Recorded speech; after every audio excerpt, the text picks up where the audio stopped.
Hi, witches. Hi, witches. Welcome to week six of the Beginner Witch series. Tonight, we're going to be talking about altars and creating a sacred space for your manifestations. We'll get started in a minute. Getting started now. We're back at Kat's place. If you guys can see the background, we're finally back. Kat has internet. And we're so happy to be back in our normal Oh my space. gosh, yes. Feels amazing. Life's returning to normal after Hurricane Ian. Slowly but surely. Slowly but surely. Yes. Yeah. If you've been with us before, we're at week 6. It's crazy. It's flying by. We have it going for 13 weeks. Is that right? 13 weeks. 13 weeks. Yeah. 13 weeks. So if you're brand new, I'm Kat and I'm Jamie. And we are I love it. The New Witch Academy of Modern Magic. And we recently changed our name from Seven Green Sisters because we realized that the whole point of creating our business was to help teach other witches. So it went from being a rather sad Etsy shop thinking we were going to create magical tools to realizing that's not our gift, and that teaching and exploring, how to help other people and help them on their journey through healing or spirituality is really where we're best suited. So yeah, we realized that you have to make a whole lot of wreaths to make anything, and it was just like, that's not where my heart is. So. Yeah, so anyway, where our passion is to help new witches on their journey. Yes. So I'm the reader, she's the riffer, so here we go. Yeah, I'm gonna enter there. Now I've sent out the all right, so why are altars a thing? Some scholars believe that the first altars were tombs of the dead where offerings were made to ancestors.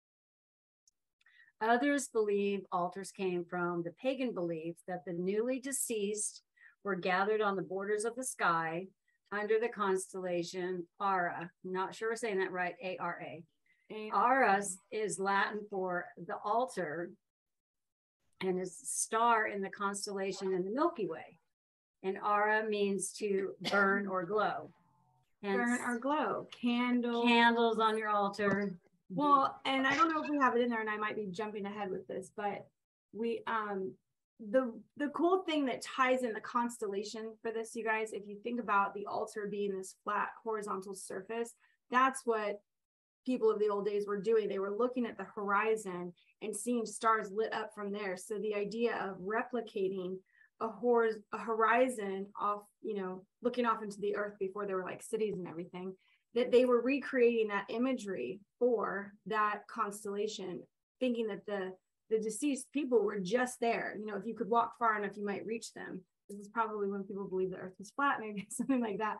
But that's when you think about your altar in that flat space, that's what they were looking off into, past that altar into an area where the deceased or the ancestors might be hanging out. And I love that imagery. So we like the story of that, on how the word altar and where that comes from. But I think it's, as you put your altars together, you can imagine that's what it goes beyond. So in ancient Greece, Ara was associated with the altar that the centaur named Chiron. Okay, thank you. Was depicted sacrificing Lupus, the wolf, upon in order to unite the gods of Olympus against the Titans. The Centaurus, how do you say that? The Centaurus, yeah. Centaurus appears to be facing eastward towards Ara, while the smoke imagined rising southwards from the sacrificial altar follows the line of the Milky Way. So this is all what this looked like in the sky to them. Yeah. Sorry. No, go ahead. Okay. Also, there are reasons why somebody chose that our directions would be coordinated with elements, and south here for us is fire. And if you can imagine that one of the things they associated to the south was the smoke rising, they must have thought that there was a fire burning down there in that direction. So to have it going east being the beginning of something, that's where this whole battle was taking place and would have an effect as it crossed the sky.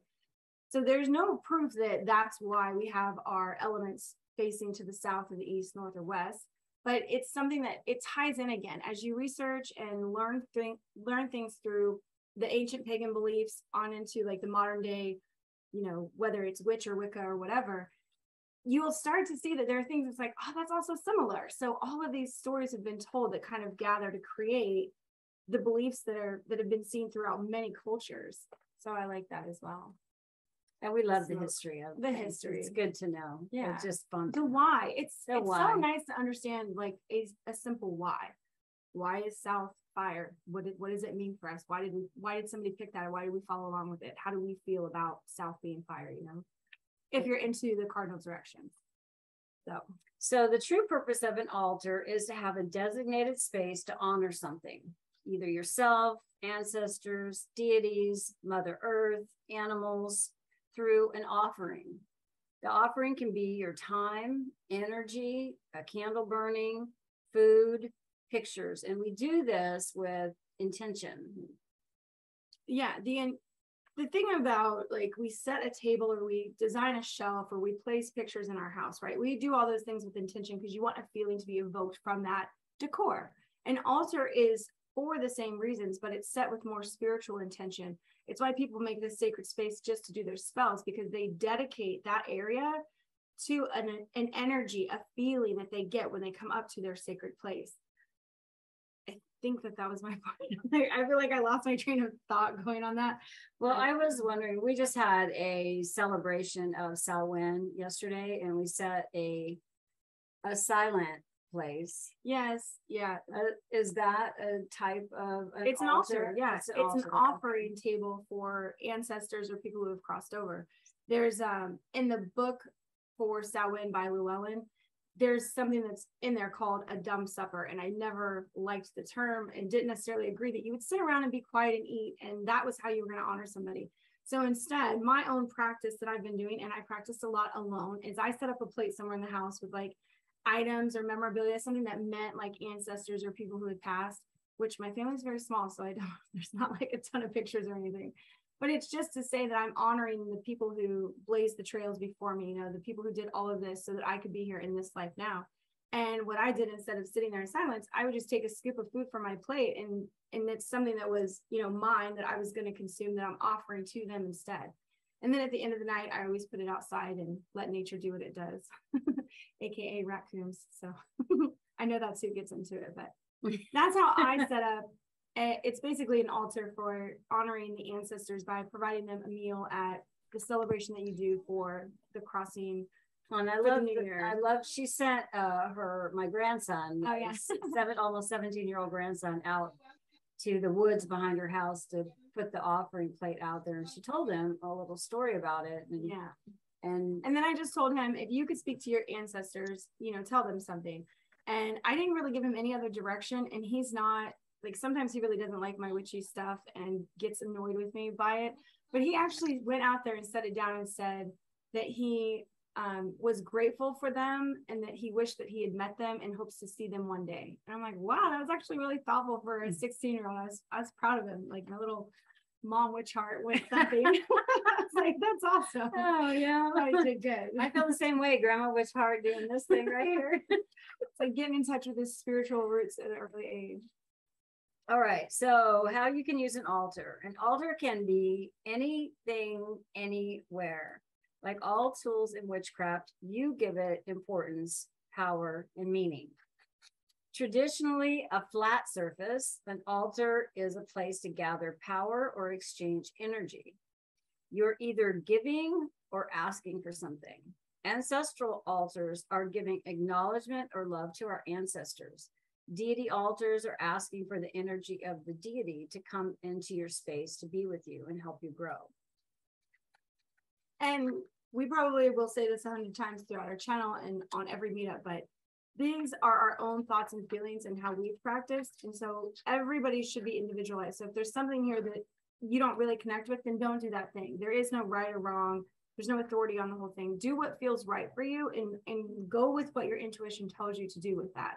So if it's not a flat surface, if it's a shelf, it's a wall, whatever you want to dedicate to that creates a sacred space that you know that you have a purpose for, that can be your altar, whether it fits in with like the description that people publish or not. It can be just for you. do it your way. Yeah, we should probably say that again. Like, this is, the things that we teach here are our practices, and there is no book of witchcraft that says you have to do it this way, unless you're following the Wiccan religion, which we do not. So everything we say, take with, I don't want to say, take with an open mind, I guess, and just to do your own research. Take what resonates with you, what you connect with, but don't ever feel like anything that we say is the be all end all of witchcraft, because there just isn't anyone that can say that they own that they own that. This is how it's done. Yeah. And if they tell you that they can, then be cautious. Beware. I would just say be cautious. Yeah, beware. So altars are performing magic and spells. They were made popular by Wicca. Magical altar spaces are in our homes that are set up as a protected space to do magical workings. Each branch of the belief, and I think you meant Wicca, or we meant Wicca, has its own, or you're talking about just witchcraft in general? Yeah, any path that you may determine as your path, if you give it a label. So any belief that you have, like that would be. Yeah. So whatever kind of witchcraft has its own standards for how an altar should be set. Yeah. But those are really, like, God, again, just like I said a minute ago, do what resonates with you, what feels good to you, what you connect with. If you don't, if it doesn't, leave it, and don't let anybody tell you that you're doing it wrong, because I don't believe that. We don't believe that. So the setup purpose is to acknowledge elements, deities, balance. Elemental altars might have an athame for air, a chalice for water, a candle or wand for fire, and dirt or stones for earth. Yeah. For balance, it could be a white candle and a black candle, or a representation of a male and female deity. So what Kat's really saying is, like, as you design your altar, this is what we talk about with intent or purpose. You can at first go off and like find some pictures and be like, oh, okay, well, how do other people set up altars? And you can look at that. But as you choose your items and see how it feels once you get it into the space, like, does that thing really connect with you? Kat and I have discussed this many times, that in witchcraft, and especially in Wicca, that the athame or swords or the bowline, things like that are really common, and they have like a place, and it's supposed to be left and right, and there's an organization to it, and they have a reason why. As you learn altars in Wicca, for me, I do not connect with blades and swords and sharp objects like that of any kind.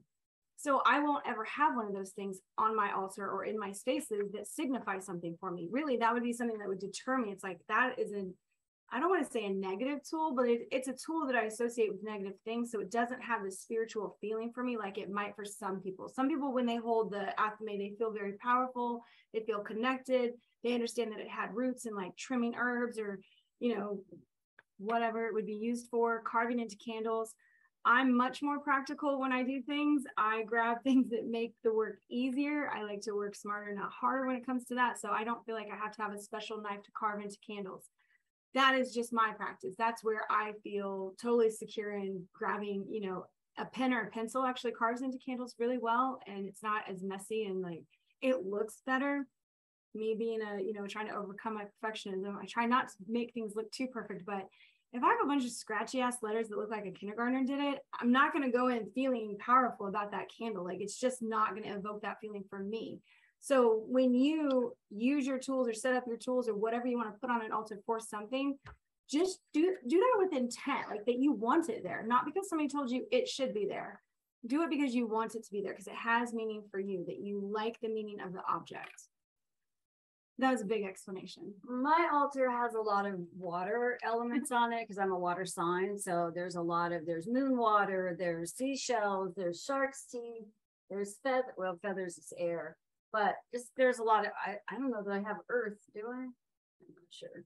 Anyway, so do your altar the way you want, and it doesn't have to be set up in any order. And it doesn't have to be Instagram perfect. It just has to mean, has to mean something for you, yes, and to you. And when you go to it, it should evoke feelings of the thing that you want to aspire to, help, things that you want help with. you know, the direction that you're trying to take your life. That's why it's considered a sacred space, because it's meant just for you. All the items on there. If somebody else walked into the room, they're like, why do you have a collection of junk over here in this corner? Like, what is all this random stuff? And for you, each item might have meaning. I know for a long time, I had a childhood item there because when I was off in the military, I really did miss my childhood during that time. I missed being with my mom and my sister, and I missed like the carefree days of running around until the street lamps came on. So I had a childhood item on my altar for a long, long time, just to help me remind myself of like where I came from, and that I had those good days, that good time, you know. Yep, I think I'm done with that thought, but so making it mean something to you. Okay. So over time, an altar will collect all the positive energy that manifests while doing magical work there. It is or should be considered a sacred space for you. This means keeping it clean, spending time there, journaling. Somebody just said organization and not making it a pile. That's part of the intention, is not letting your altar become also your like junk table or junk drawer or something like that. Yeah. That's the practice of it. Yeah. Right. Journaling, preparing herbs, cleansing, saging your tools, etc. Yeah. It's whatever you want it to be. That's the beauty of it. Except for a junk drawer or a junk spot. I mean, if that's what you're trying to bring into your life. No coffee cups or car keys. If it has a if your underwear ends up over there, get it all. Dirty laundry, lots of cat hair. My biggest problem with my altar is that it's in the space where my cats hang out with me all day. So as I pet them, the hair like floats and sets on stuff, and I have to dust it all the time. So anything that I have that like some dried flowers or herbs that I've collected or plants or whatever from my travels, it's much harder to dust those things off. And I know eventually I'll have to get rid of them because they sat out. So that's why you'll see witches with jars of things, like, so that you don't have to clean it. You can clean off the outer surface of something rather than trying to dust a twig that has like moss on it. That's really hard to dust. I can tell you from experience. Like we collect the sticks with the air plants on them, or I love lichen here in Florida. Like we get the prettiest pink lichen on branches. So when one falls, I'm like, oh, I'm taking it home. It's just so pretty. I'm going to put it on the altar. And so you can also have altars for other things. Maybe you have a spiritual altar that you're working on some stuff, but then you have an elemental altar or just an earth altar where it's like every time I go on a walk and I find something, whether it's like a feather, a stone you like, a branch that fell that has pretty colors on it, you know, a leaf that's just gorgeous, because it is fall in other places in the world, not here. We don't have changing leaves. But I can imagine if I lived somewhere where there were like all the different colors of leaves falling, I would be collecting a leaf in every shade. And that's what I would do for the whole like transition time. I would be making a rainbow of all those fallen leaves. I just know I would, because it just excite me so much. Go from yellow to bright red, maybe all the way to like, I've seen really dark brown ones or even black. So ideas. So here's some, speaking of ideas, here's some ideas for places where you could make an altar in your home. The dresser, a nightstand, a table, a bureau, an old china cabinet, a small desk, a steamer trunk, a serving tray. Wait, a steamer trunk? What is that? If it's just a trunk, I don't know. I've never heard of a steamer trunk. Okay, it's like a big trunk. Do you remember the big black trunk that we used to use for a coffee table? Okay, at one time it was a coffee table. It's a big black one with like the gold lock thing. Yeah, okay. That's the steamer trunk. So when you opened it up, it had drawers and you could hang your clothes in it. Yeah, because it used to go on ships. No, now I don't know what you're talking about. I was thinking of those ones that's, you know, maybe as tall like that. No, this was drawers and hangers in it. Yeah, when you open that up, it had drawers and it had a place to hang your clothes, and people would pack them and they would go on ships with them. That's why they called it a steamer trunk, because they went on the ship. So I think that's where it comes from. So in your day, they were already really old because we didn't travel by ship like them. You know, suitcases were invented. That's true. Got it. Listen, I love the idea of finding a steamer trunk. I've never. Or a trunk, whatever. A serving tray, a mirror, are just a few altar ideas. Use your imagination and use what you have now. Any flat surface that gives you enough space to place your magical tools should work just fine. As you grow in your practice, you may acquire more magical tools and a new altar space to accommodate your growing practice. Let's say this one more time. There's no right or wrong way to set up your altar. There's just your way. Yeah. Well, and I like to think of it as being practical, you know. When I was in the That's Navy, your Virgo side. I know. You just, if you make it complicated, Virgo rising, you won't both of want to us. do it. If you make your practice feel really complicated, it'll be like a chore. It'll be a task. Yeah, it'll be fun. like forcing yourself to go to the gym all the time. You're like, yeah. Oh no, record your food that you eat every day in the Weight Watchers app. That's a real pain in the butt. Yeah, that's a chore. It's not fun. If you're thinking in practicality, and we teach a lot of younger witches who are still sharing rooms with people or houses or whatever. And I was in the military, and technically there were only certain things allowed on the ship when you traveled. And so I kept stuff in a shoebox. Like it was a sandal shoebox. So it was really thin. And I knew that when I opened it up, I painted the whole inside, and I would just keep trinkets in there. And when I traveled to other countries, but I did have really, this is like indicative of being 21, 22. I put shot glasses on mine. Like I wasn't working on becoming a drinker, although I drank a lot, but it was a symbol of like places I had traveled to and things that I was proud that I had done, you know. When I climbed Mount Fuji, I took rocks from the top, and I know you're not supposed to, but I'm like, I'm never coming to the top of this mountain again. I took a very small lava rock because it was purple also. I felt like it was meant for me. So it was things like that that went inside of my traveling shoebox altar that went on and off the ship with me. So practicality, to keep things all together, to keep them even hidden or clean. Experiment with stuff. As you lay things out, like you'll start to realize, oh yeah, no, that's actually a lot of work to have that on the altar. Or, you know, I've mentioned in our last meet of dusty candles. Again, I have to have my candles tucked away. I don't like them out because they get dirt stuck to them, and that frustrates my Virgo side. So practicality. All right. So this week, your exercise or lesson is to set up an altar somewhere in your house if you don't have one already. Some kind of altar. There's like millions of kinds. Yeah. So think about, okay, so we talked about setting up an altar with intention. So think about something that you're trying to grow within yourself, like confidence, self-love, healthy body, habits, ending toxic relationships, being okay coming from a broken home, any of the, just anything, any kind of like self-improvement. What are you trying to manifest or bring about? Prosperity, a relationship, a move, either physical or career, learning a new skill.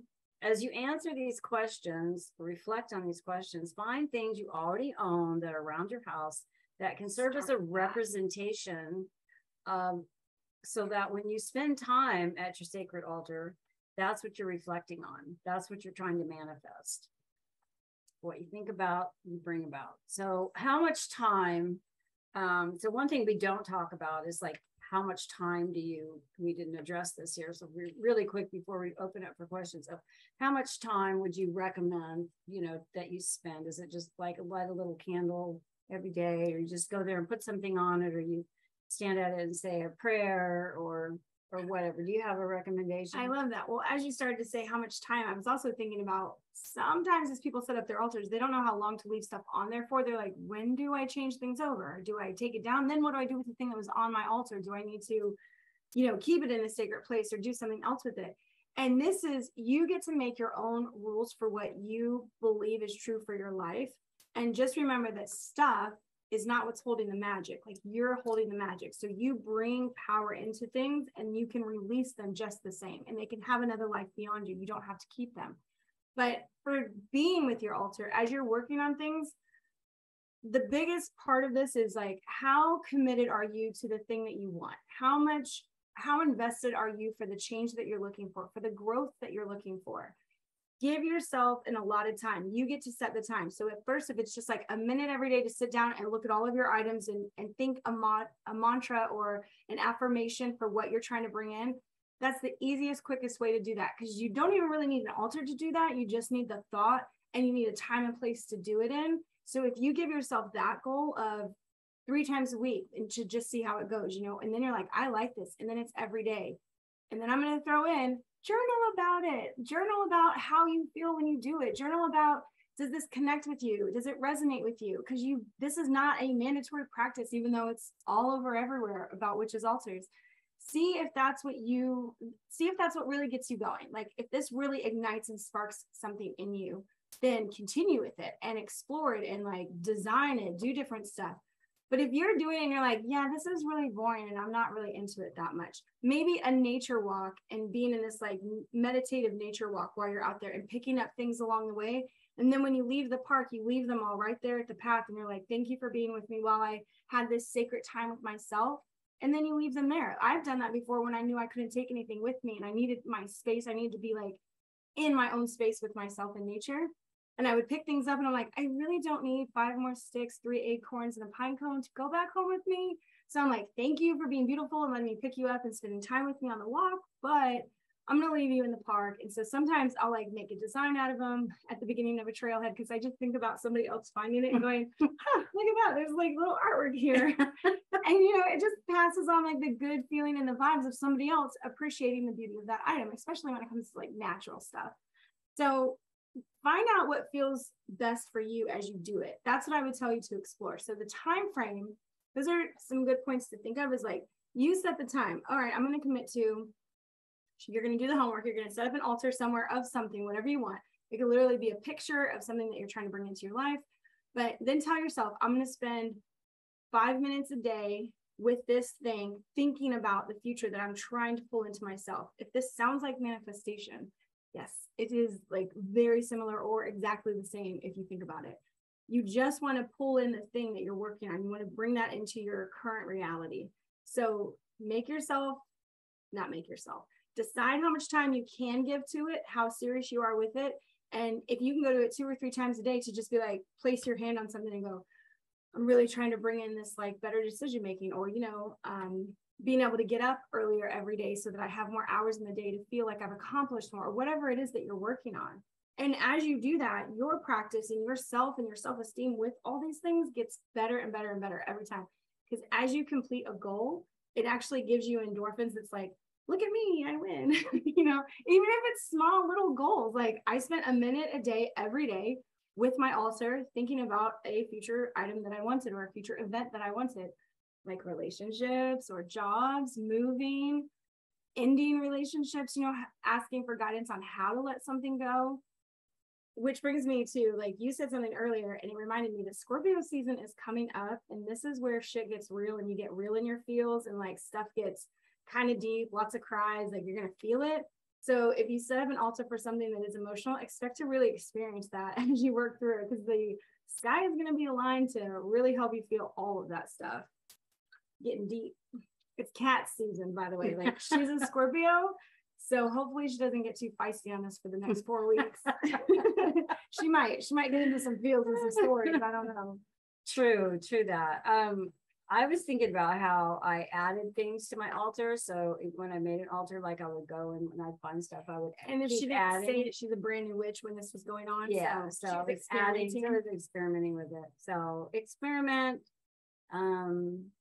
just see what happens. So that's the end of our lesson. So really quickly, we're going to do our sign off, and then we're going to take your questions. So if you have them, raise your hand and we will do our little sign off, and then the awkward sign off. Because I think for those of you who've been here before, you know, at this point we say goodnight, but then we keep recording. We don't turn the recording off yet, but we don't post that part of the recording where so people you guys aren't on. Yeah, you're not. We're not putting you on blast on YouTube. So, but anyway, we're gonna say a short goodbye. All right, we're gonna be so awkward. You guys get to see us talk live. Awkward.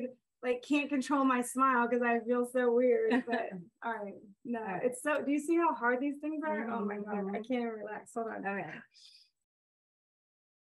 I can't believe I do this. All right. Thank you for joining us for week 6 of the Beginner Witch series, talking about altars and how to create manifestations in your sacred place.